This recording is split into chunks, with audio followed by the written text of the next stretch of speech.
আজকে বানাবো দই দিয়ে পনির দিয়ে।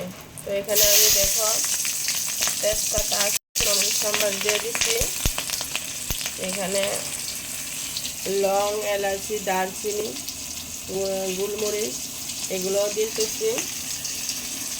একটু ভাজা ভাজা হোক। এখানে একটু আদা রসুন বাটাও দিয়ে দিলাম। এখন দিয়ে দিব পেঁয়াজটাও একটু ভাজা ভাজা হোক। তো দেখো এখানে কিন্তু পেঁয়াজ ভাজা হয়ে গেছে গা। এই দেখো আমি একটু হিং নিচে হাতে হিংটাও দিয়ে দিলাম। তো তার সঙ্গে সঙ্গে আমি একটু পেঁয়াজ দিয়ে দিচ্ছি। পেঁয়াজটা তোমরা যদি পারো একটু পেস্ট করে দিও, আমি এমনিতেই দিয়ে দিলাম। টমেটো দিয়েছি, টমেটোটা যদি পারো একটু পেস্ট করে দিও, আমি দুধে পেস্ট করে নিচ্ছি। অল্প জিরাও দিয়ে দিব, তারপর অল্প ধনিয়া। তো এখানে হলুদ গুঁড়োটাও দিয়ে দিলাম। বাস একটু মশলাটা ভাজা ভাজা হোক। জল দিয়ে মশলাটা একটু ভাজা ভাজা করুন। দিয়ে দেব পরিমাণ মতো, আমি একটু লবণও দিয়ে দিলাম।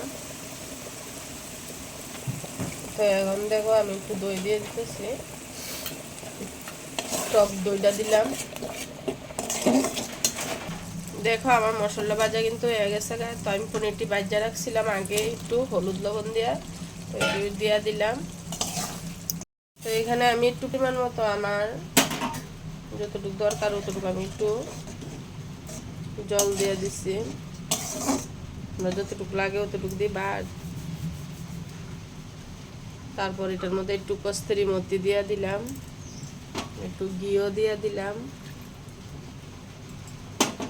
দেখো আমার তরকারি কিন্তু রেডি। তোমরা এরকম করে বানিয়ে খেয়ে দেখবা। ভালো লাগলে লাইক কমেন্ট শেয়ার অবশ্যই করবা।